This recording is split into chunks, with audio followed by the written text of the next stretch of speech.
Hola chicos, hola chicas, bem-vindos a nossa aula de espanhol, nossa classe de espanhol. E hoje vamos falar sobre presente de indicativo, verbos irregulares, com uma mudança do E para o I, tá bom? É lá o módulo 14 da nossa apostila. Então vamos em frente. Então vamos recordar um pouco. Os verbos regulares sofrem alteração ou na raiz ou na desinência, ou nas duas. O que é a raiz e a desinência do verbo? Vamos lá. Pega o verbo, por exemplo, pedir.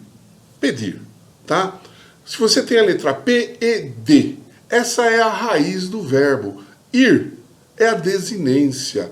Então são três desinências, terminações ar, er e ir, tá? Então ela pode ter modificação nessas duas, ou na raiz ou na desinência, ou às vezes até nas duas, tá legal?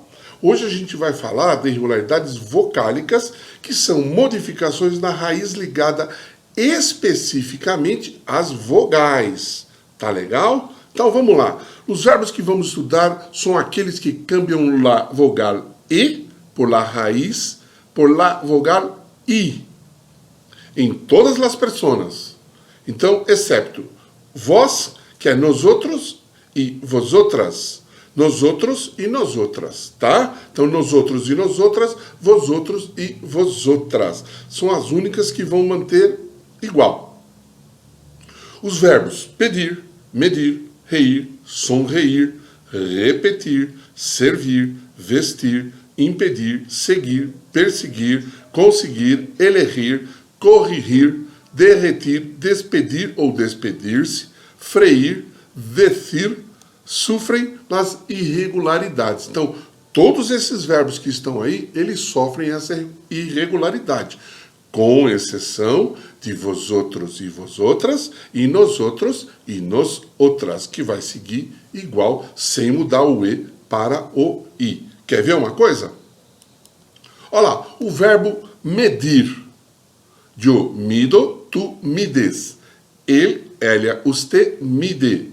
Nosotros, nosotras medimos. Vosotros, vosotras medis. Ellos, ellas, ustedes midem. Reparou que nosotros e vosotros não mudou? O continuou E, ó. Medi, medi. E o resto ficou mi. Tá bom? Vamos lá? Olha lá, ó. Yo sirvo la comida. Julia derrite el chocolate. Nosotras seguimos ao perro. Ustedes corrigen los ejercicios de espanhol. Feito? Tranquilo? Percebe que yo sirvo, olha lá, ó, ficou com I. Já a Júlia derrite, olha lá, o E. Nosotras seguimos, também com E. Olha lá, e ustedes corrigen, com I, tá bom? Ojo, vosotros, nosotros ou nosotras, vosotros e vosotras, la irregularidade EI não afeta esses três personas verbais. Elas seguem com a vogal E, tá bom, gente? Olha lá, vos medis la cortina. Nosotros impedimos el asalto. Vosotros servis la comida. Tá bom? Agora vamos falar um pouquinho de vocabulário. A família, la família. Então eu tenho em espanhol abuelo, abuela, nieto, nieta, cunhado, cunhada, padre, madre, suegro, suegra, tio. Ah, professor, mas pai é padre e padre também é padre? Isso, aquele lá da igreja também é padre, tá bom? Mas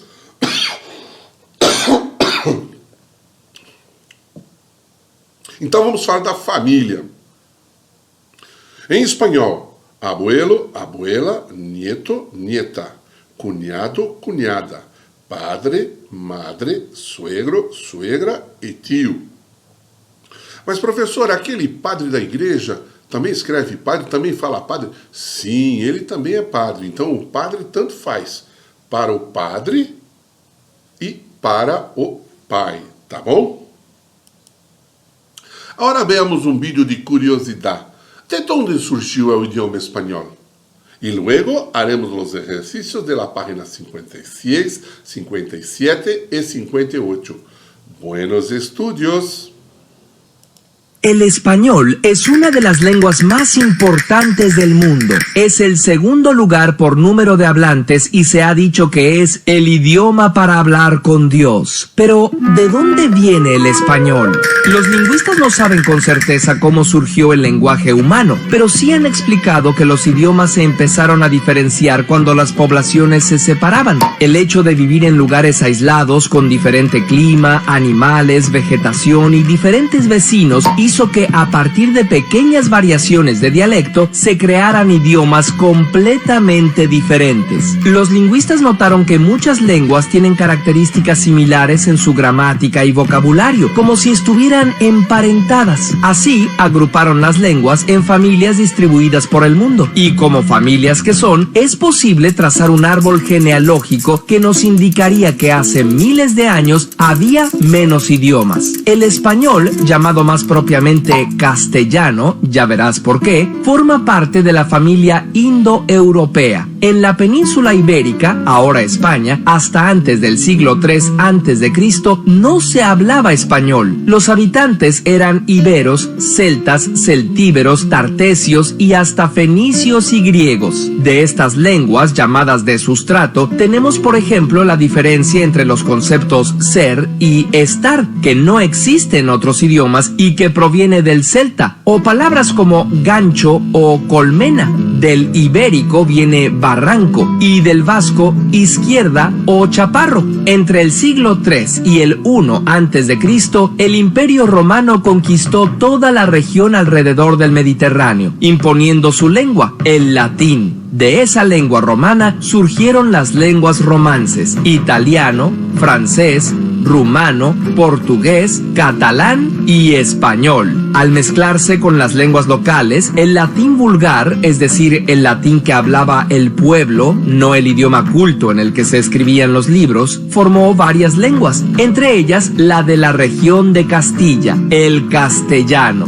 A partir de invasiones bárbaras se incorporaron palabras germánicas como guerra o yelmo, y cuando los árabes conquistaron la península y se quedaron como 700 años, crearon un conjunto de lenguas llamadas mozárabes y dejaron en el castellano más de 4000 vocablos como almohada, aceite o ajedrez. En el siglo XIII, Alfonso X, el sabio, intelectual y promotor de las artes, estandarizó lo que ahora conocemos como castellano medieval, dándole importancia al dialecto de Toledo. En 1492, los reyes católicos Isabel I de Castilla y Fernando II de Aragón se unen y consiguen expulsar a los árabes. Hacen del castellano el idioma oficial. Los eruditos unifican su gramática y su ortografía y lo expanden por todo el país. En el siglo de oro surge el español áurico, que, aunque ya unificado, aún presenta muchas diferencias regionales. Por ejemplo, en la mayor parte de España, la C y la Z tenían pronunciación diferente a la S, pero no en las Islas Canarias ni Andalucía, donde se pronuncian S.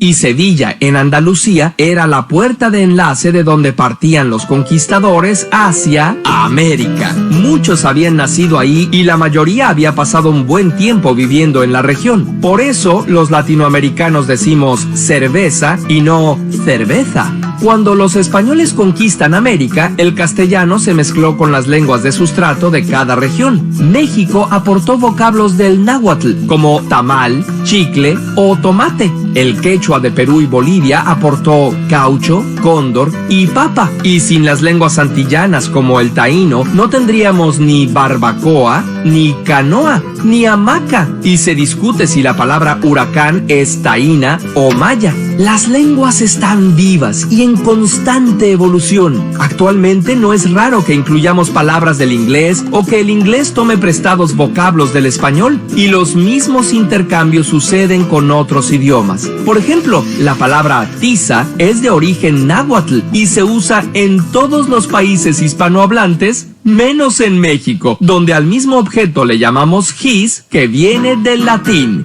Curiosamente. Si te gustó este video, sería genial que lo compartieras. Tu apoyo a través de Patreon es muy agradecido. ¿Ya te suscribiste a nuestro canal?